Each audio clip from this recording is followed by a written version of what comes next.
Hi guys, it's episode 9 of the 343 podcast. I'm your host AF. This will be our final episode of 2021. So yeah, let's get to it. Welcome back to Wasim Ibrahim, Jason Ronnie, and Nikita Koopman. Always good having you guys on. Thank you. So yeah, it's that time of the year again. The midweek games just become the norm, and there's a lot of fixture congestion. And I know there's a lot of coaches that aren't happy about it, but I mean, us fans and supporters, we don't complain about it. It's quite exciting for us, but it's also the time for the most prestigious award ceremony in the game, and that's the Ballon d'Or. Wasim, I think I'll let you take this one because I know that you have a lot to say regarding the matter. So yeah, take it away. Yeah, the Ballon d'Or was awarded on Monday night, and it was awarded to none other than Lionel Messi, making it a record-breaking 7th award for him, which as a Messi fan, I'm very pleased for him. I felt that as someone who regards him as the greatest player of all time, I felt that he needed to have that, record on his name, and number 7 would undoubtedly make him one of the greatest of all time, even if you don't like him. So I was happy he got it. But on the other hand, you could easily argue that Lewandowski deserved the award. Perhaps to a lesser extent, Mohamed Salah was in with a very close shout as well. And then you can even give the guys like Conte, Jorginho, and one or two others in with a shout as well. So I think it was a very good year in terms of there were a lot of candidates, but ultimately I felt that when Messi and Argentina won the Copa America in July, I think that is what swayed it. I think that's when everyone kind of made the call that we're going to give him the award this year because he finished top scorer of La Liga in a very poor Barcelona team, and we can see the effects of Barcelona now that he's left in Barcelona. You can see how poor they are. They are like 8th or 7th in the league, nowhere near the title race, whereas last season with him, they were actually in the top 3 until the very, very last, in with the title, shout of the title race until the very last. I think it was the second last weekend where they were officially out of the race. So you could see that he dragged them, through his quality. So I think that Messi, with 41 goals in the calendar year and 17 assists, I think that's what the votes, that's what counted in his favor. Because if you take Lewandowski, for example, out of Bayern Munich, where he scored quite a lot, you take him out and you put him in Poland, who's not a strong team, and then all of a sudden he doesn't stand out as much as he does, with Bayern. So Poland went out first round of the Euros. I think that's where the votes swayed Messi's way because they felt that he had an impact on his club and his country, whereas Lewandowski didn't really have that. Even though he scored a boatloads of goals. Unfortunately, I think they always expect Bayern to win the Bundesliga, which they did, but they didn't go far in the Champions League, and I think that again counted against Lewandowski. I think Salah for 2022 is going to be a real favorite for me. I feel he's only getting stronger, and he'll be my favorite for next year. So yeah, a lot of people were not happy with Messi getting it, but I feel that in the end, you can give him there's reasons for giving it to him, as you can reason for some other players as well. So it's always a contentious topic, and one that you'll never 100% get everyone happy when it comes to an individual award in football. I hear you, Wasim, but I think, sorry, AF man, I just think, I don't really have frustrations, because I think I was speaking to AF like a week ago. We were talking about Salah potentially winning it, and I was like, no chance. Because I think where the frustration from people come in is, one, they cancelled the whole thing when they could have just cancelled the ceremony last year when Lewandowski should have walked it. And two, it seems to be a different set of rules for Messi and Ronaldo than it is for other players. I mean, all other players, I think, generally have won either the Champions League or the domestic league at the minimum in the year. Whereas obviously it was quite a big occasion for Argentina to win the Copa America, and it was played up because of that. Like you said, Poland is a weak international side, I personally think, and Argentina isn't. So I think it's really unfair on Lewandowski. He's probably never going to get the opportunity to win it in his career again. And I think there's just that little bit of bitterness. But I don't think anybody can sit here and be upset and say, oh, Messi won the Ballon d'Or. I mean, he's arguably the greatest player of all time. So, you know, if I was Lewandowski, I would definitely feel aggrieved. But I mean, you're not losing out to someone ridiculous like Jorginho, in my opinion. You're losing out to probably the greatest player to ever walk the planet. So all in I all, think in fairness to Lewandowski, they actually created a best striker award just so that he could get something, you know. So in fairness, I think that says a lot, that the fact that they decided to create this best striker award in 2021 after, you know, never having an award like that in years gone by, when there were so many great strikers, you know, that never won the Ballon d'Or but could have won the best striker award. All of a sudden, 2021, they decide, let's create a best striker award. So for me, if we can backdate that, Alan Shearer could get quite a few of those. I would be very happy. Drogba But would yeah, be in that conversation. Drogba and you know, sure. so many others. So I feel that to it's be so honest, weird that they decided to create it now. I think they were preparing for the backlash, though. I think they knew that there's going to be backlash, and then they thought, okay, let's create this award so some of the attention can be like taken off of us. So yeah, I think that was carefully planned, and I don't think it's a coincidence. Yeah, Jason, do you have anything to say? No, man. Look, I've long lost faith in the selection committee and how they go about giving out Ballon d'Ors, like Nikita said. I was gonna be very upset because after Italy won and they were shouting Jorginho to be the recipient of that, I was like, you know, then I clearly don't know football. Because if you're wanting to base it on goals, he's got nothing. You're looking at the trophy, and if you take Jorginho out of that Italian team, you're going to put Locatelli there, and it would have been exactly the same. If you wanted someone to kick a penalty, I think anybody from that Italian team would have stepped up and just done that thing. He top scored for Chelsea with like 7 goals, and 7 of which were penalties. They were all penalties, actually. So, yeah, those standards are so far gone. Like, yes, Lewandowski should have won last year. Messi's just been playing, and he set such a high level that Lewandowski's season was like Messi's average like 3 or 4, maybe 5 seasons ago. So it's like, if you're saying, okay, no, he's now done so well and he's gotten so many goals, X amount of assists and that's actually, you need to be getting, if you're still playing in the time of Messi, you need to possibly be hitting like 70 a season, which goes back to like Modric winning it, which I also didn't feel Modric deserved to win it that year, because yes, he was great, but they're almost just giving it to him. Yeah, I don't know. Maybe, hopefully next year changes. I'd love to see somebody else win it. It's just been so dominated by Ronaldo, by Messi, Modric as I'd like to see it be given to maybe a different striker, maybe a better midfielder, maybe even a defender again. I think Cannavaro was the last one to win in 2006.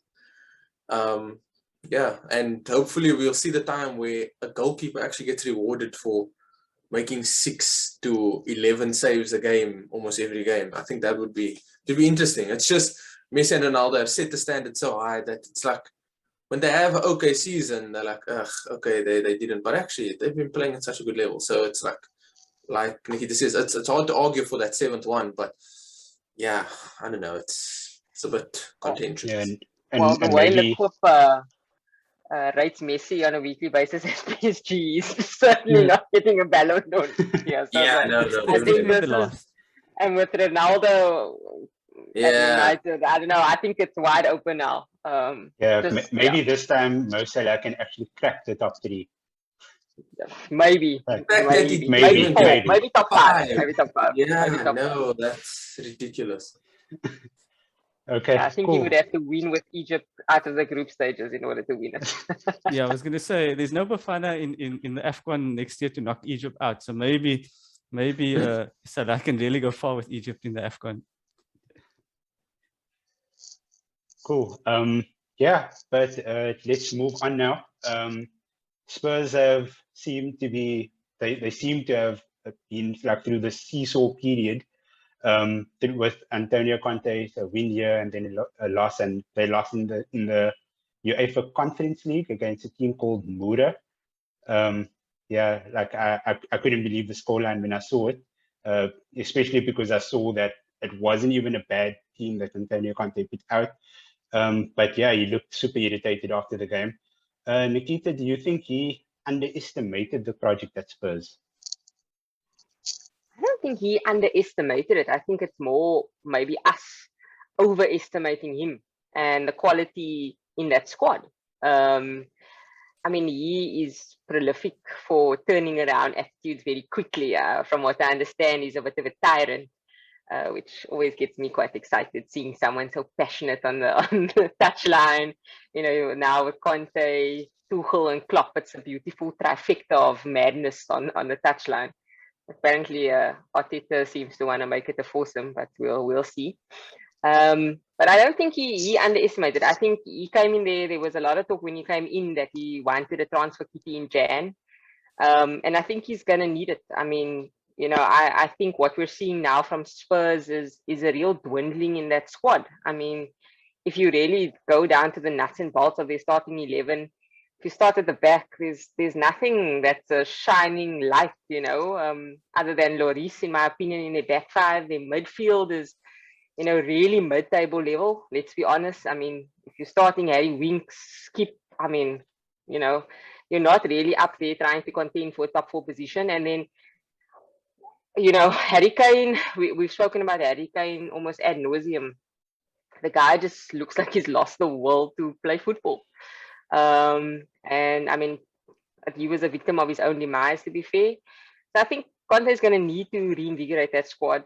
And we all know that January is generally expensive, and we all know that Daniel Levy is probably like the cheapest out in football. But I don't think it's going to be a one-season impact. You know, I think it's going to take him 2 or 3 seasons to kind of build the squad that he needs. I hope, because we haven't seen it really from him in the past, that he has the legs to stick around for that long. Because I do think, you know, Spurs are a good club. You know, I don't want to use the word great. They're a good club. They've got this huge stadium, and I think we as Premier League, you know, kind of all big team supporters, Wasim included now, you know, we want more competition. You know, and we want to see big clubs up there. I'm tired of seeing West Ham in the top 4. I really want the likes of Arsenal and the Spurs to break through and start making me feel like it's 2005, 2006 all over again. And I think Conte is definitely the right guy to get him there, but whether he has the legs to stick out for a project like that is another story. Yeah, no, like that's like when you were speaking about it, I was thinking the exact same thing. I was like, yeah, it's not going to be a one season sort of journey for him, but I mean, like, how often does he even stay past the second year? He'll transform the team in the first year, he'll win a trophy in the second year, and then by the third year he's gone. That's happened at Chelsea, that's happened at Inter Milan as well.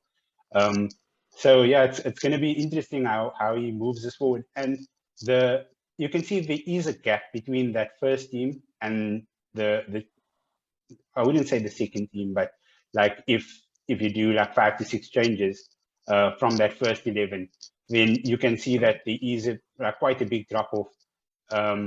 There's a lot of people that's willing to work in that first team, whereas in the second team, you get the lazy ones. I mean, Dele Alli, Exhibit A. I mean, the talent and his ceiling, like he didn't have a ceiling at one point. Like the sky was his limit, and to see like his talent going to waste like this is actually quite sad. But yeah, I really hope that like Conte can get something out of the squad, because yeah, it will be nice to have an extra team that you know that will be able to compete in that top 6, top 7 is what we're calling it now. But yeah. It'll be nice to not just look forward to playing. For me personally, this season it's actually like looking forward to playing Chelsea, City, and Everton. You know, whereas now in the December period, especially, you would be like so keen because you might have a, you know, like a Spurs dropped in there, or when Leeds was pumping, you know, when they got promoted. It's just really kind of flattened out the whole season. So we do really need that reinvigoration from the bigger clubs. Yeah. You guys have anything to add on the Spurs matter? Nah, look, so I mean, I don't even want to speak bad about Spurs. You know. Yeah, sure. But yeah, no, it's gonna take longer than a season, like we've said. And I think what he realized, and I think what he said that the Spurs level isn't very high, and he obviously needs a team that's going to be fighting for everything. But like Nikita says, that it's you could pick out on your hand probably 5 good players at the club, and then everybody else that's just there to come like collect payment and then maybe train sometimes. It's just, it seems like there's no real big characters in the team. And I think it's actually maybe the club itself, because you had a guy like Nuno who I thought could really have done well with the squad that they had.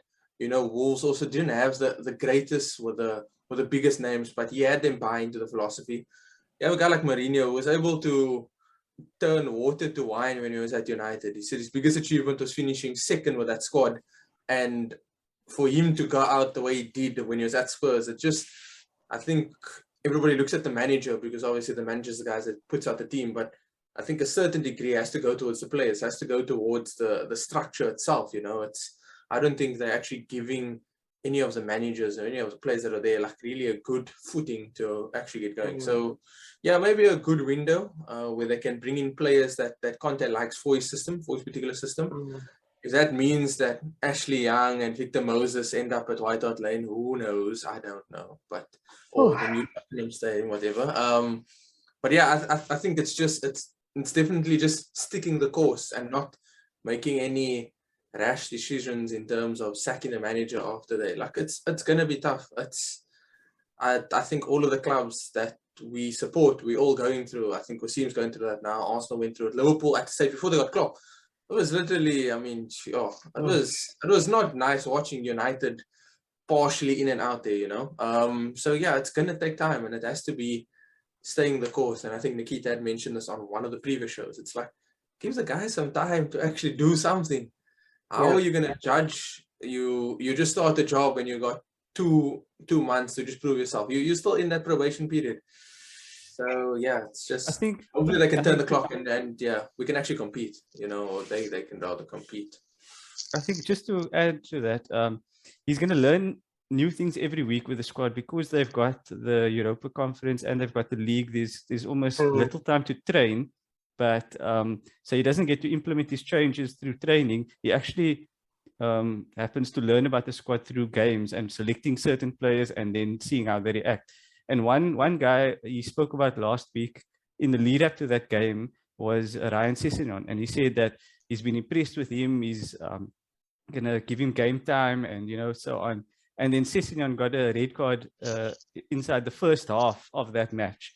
So he's now learning about certain characters that they might have talent, but perhaps not the attitude or the work rate that's required to get them to where he wants them to be. So then he'll have to make decisions like, do I keep this guy or do I let him go? And I think he's going to learn on the job through selecting certain players and seeing how they react. And that's going to take time. And so I think that's another aspect that he will learn about the squad, is that you can't just get to the training ground and right, I'm going to fix this and this. I'm going to pick these guys and they can do the job for me, because everyone doesn't have the same mentality. So you're going to have to go through, a trial and error period, and he's going to go through that now with Spurs. So it's going to take a long time before he gets the squad that he wants and the get him playing the way he wants as well. Yeah, cool.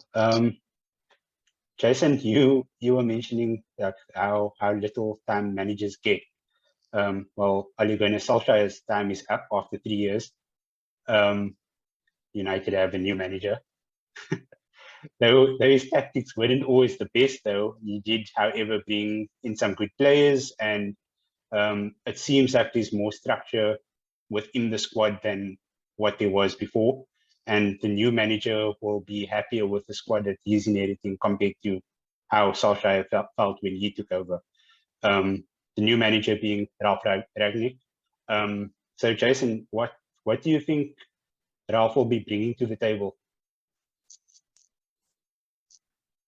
Look, I think what we've seen with all these German managers is just a fluid system, something with a clear identity.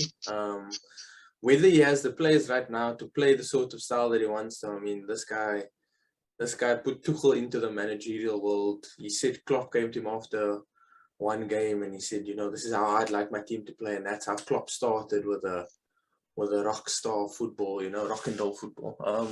So I think it's going to bring something different to United in the sense that maybe they actually do for once have an identity. I think Ole, as much as he succeeded in that interim period, I think many fans felt that there was no real clear structure, you know, to their play, to their formation.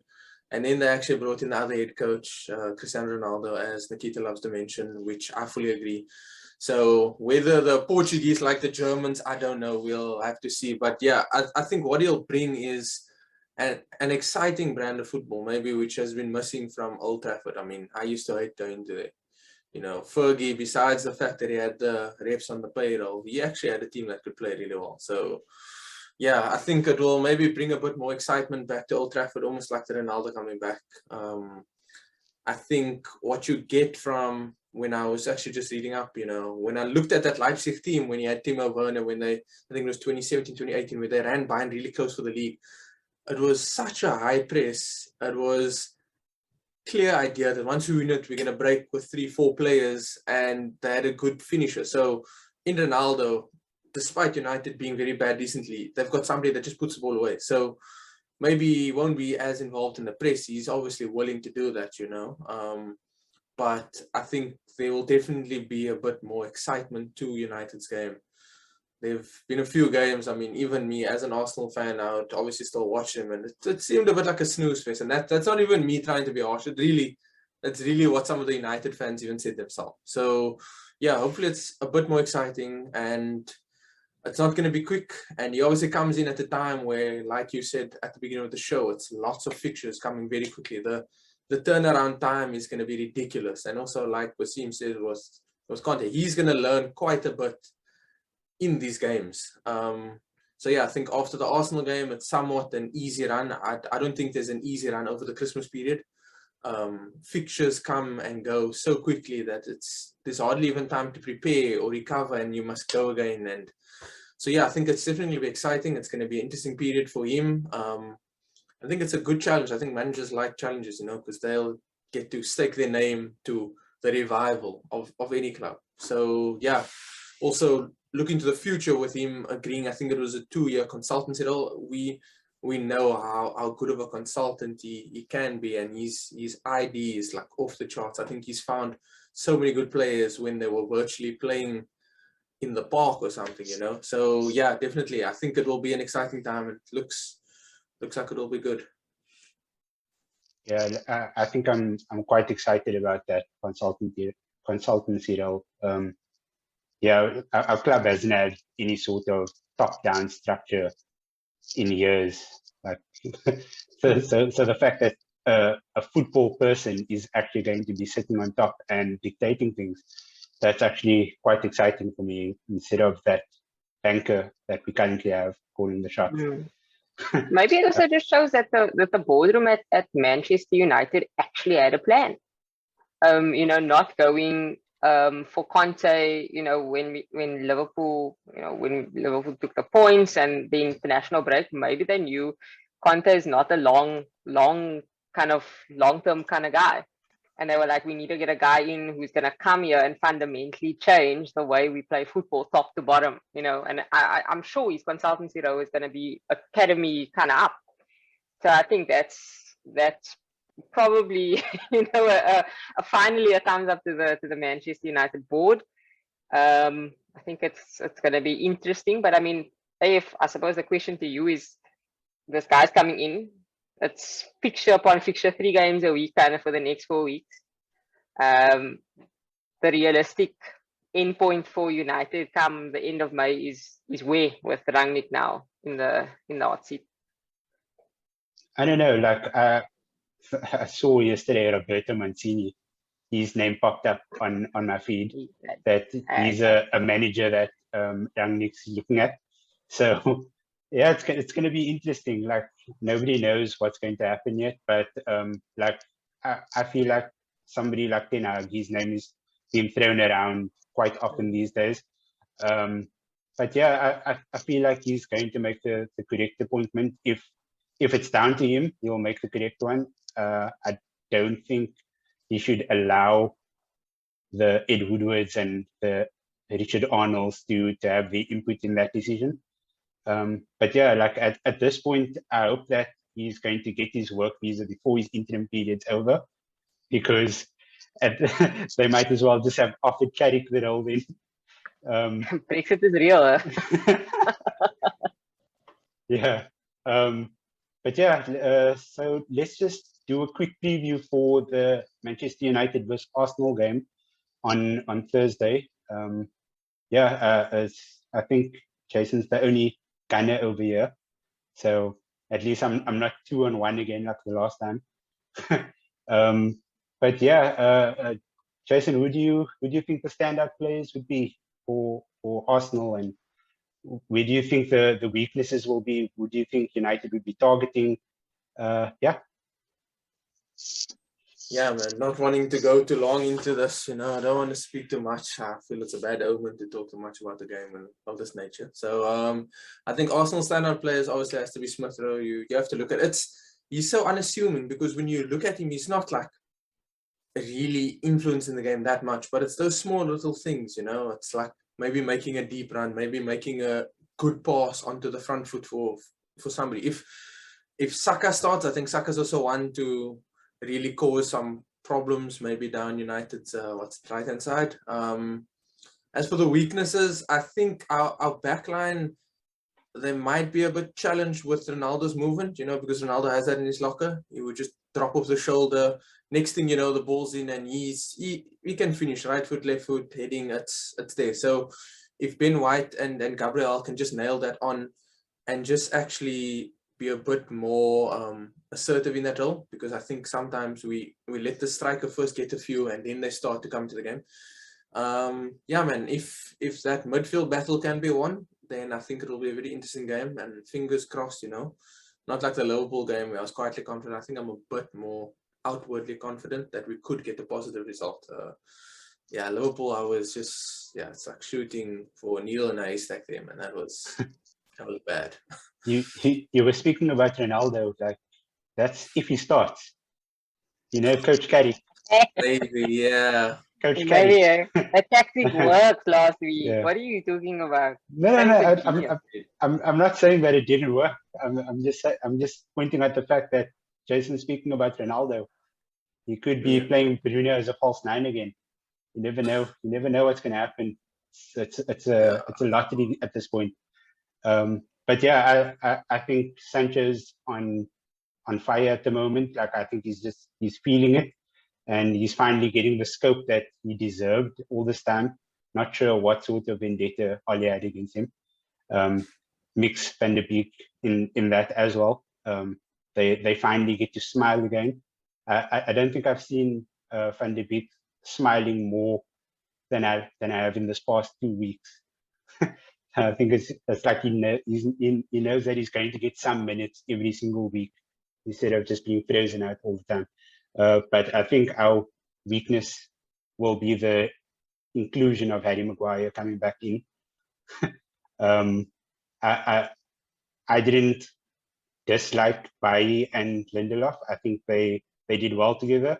I think they looked solid together, but I mean, we all know it's going to be Bailly out and Lindelof and Maguire back in.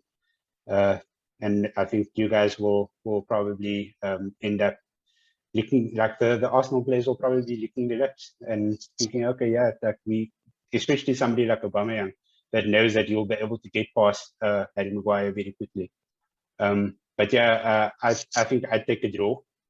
I don't feel optimistic for a win. If we get a win, then I'll be happy. But I think a 1-1 draw is what I'm expecting to happen. I'm just going to go around quickly and check with you guys. What's your guys' predictions for the game? Nikita, you can go first. I think Arsenal should be very aggrieved if they don't get 3 points. Personal opinion. I think the scalp is there for taking at United at the moment, and any opportunity you can to take 3 points of them, hopefully embarrass them in the interim is great for everybody's morale except United fans over Christmas. So I'm gonna go with a 2-0 Arsenal. Jason? Yeah, man, I'm thinking that I think United would score. It'll be a bit of a challenge for us to keep a clean sheet there, hopefully. Yeah, thinking maybe 2-1 Arsenal. Wasim? I think I'll go for a draw. I think both teams, where they are currently, they'll be happy not to lose. Carrick has set United up in the last few games to go out not to lose, and then perhaps nick a goal or two at the end, like they did against Villarreal and like they did on the break against Chelsea. So I feel he'll set them up not to lose, and then Arsenal will also be happy with not losing away. So I'm going to go for a draw, 1-1. I think I'm sticking by that draw prediction as well. But yeah, that's a wrap on episode 9 of the 3FOUR3 podcast. Don't forget to follow us on Twitter and Instagram at Sportycast, and like and share this video. Tap the subscribe button. Yeah, thanks Jason, Wasim, and Nikita. Great having you guys on as always. I'm AF4343. Happy holidays, stay safe over the festive season, and I'll catch you guys next year. Cheers, guys. Thank Right. you.